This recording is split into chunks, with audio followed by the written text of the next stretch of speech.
Yes bank के बीच में, comparison वो होने भी नहीं चाहिए थे।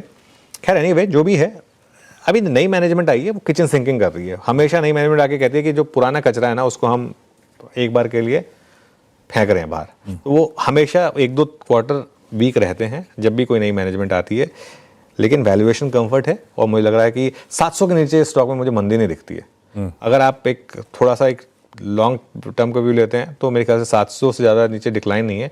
अपसाइड में ये मुझे लग रहा है कि 1000-1200 भी आ सकता है। घाटे में जरूर आया है बैंक, 445 करोड़ का घटा है, नेट इंटरेस्ट मार्जिन भी घटा है, लेकिन ये सब मुझे लग रहा है कि एक्सपेक्टेड लाइन पर है। रिलायंस के नंबर शानदार हैं आशीष, मैं बार बार कह रहा हूँ स्टैंडर्ड डिस्क्लेमर अप्लाई करेंगे हम, लेकिन O2C, रिटेल, डिजिटल सर्विस सभी में अच्छे नंबर्स हैं। रिलायंस रिटेल की रेवेन्यू ग्रोथ 18.6% है, 13 to 15% की उम्मीद थी। ओवरऑल एबिडा ग्रोथ देखिए आप 14 to 15% के मुकाबले 16.3% की ग्रोथ है। जियो का एबिडा ग्रोथ 17.4% है, जियो का मार्जिन 56.1% आया है। O2C बिजनेस में चला है, मुझे कोई कंप्लेन नहीं नजर आ रही है रिलायंस के नंबर्स पर। फाइनली एक लास्ट स्टॉक जो रेडार पर है वो है RBL बैंक, इसको न्यूट्रल ले रहा हूँ। आज मुझे लग रहा है RBL बैंक में बड़ी वाली प्रॉफिट बुकिंग आ सकती है, स्पेशली अगर ऊपर खुला तो। पूरी दुनिया लॉन्ग है इसमें और बैंक बैन में भी आ गया है, तो आज किसी गैप अप को चेज ना करें, सब कुछ भाव में है। RBL बैंक में 60% हिस्सा एमिरेट्स NBD ले रहा है, जो करंट प्राइस से कम पे ही ले रहा है, वैसे ध्यान रखिएगा इस चीज़ को। हाँ, हो सकता है कि मीडियम टर्म में री रेटिंग आ जाए जैसे येस बैंक में आई थी, लेकिन एक बार के लिए मुझे लग रहा है कि प्रॉफिट बुकिंग आ सकती है। परफेक्ट, ये हैं आज के बढ़िया से बिग स्टॉक्स। रखिए HDFC बैंक इन ग्रीन, फेडरल बैंक इन ग्रीन, ICICI बैंक इन ग्रीन, रिलायंस इन ग्रीन। प्लेट फ्लिप होगी तो इंडसइंड बैंक ले न्यूट्रल जा रहे हैं हम, पर अगर डिप सिप्स आए तो शायद बाइंग रिज्यूम हो रही हो। और RBL बैंक को न्यूट्रल ले जा रहे हैं, हो सकता है इस बड़े न्यूज पैक्स के बीच में मुनाफा वसूली के दबाव में ना जाए।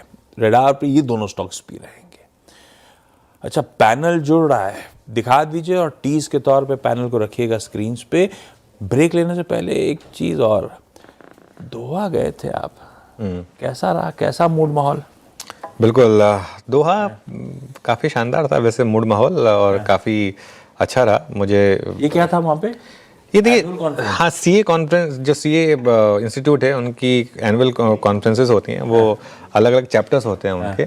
तो आशीष, मैं एक चीज़ बाबा कहता हूँ, मुझे ना काफ़ी मतलब कृपा कह लीजिए, जो मर्जी कह लीजिए, मैं क्योंकि मैं CA भी नहीं हूँ, लेकिन फिर भी मुझे जो CA इंस्टीट्यूट की तरफ से मुझे जो प्यार मिलता है, और देश में विदेश में मतलब कितनी कॉन्फ्रेंसेस मैंने CA इंस्टीट्यूट की अटेंड की हैं।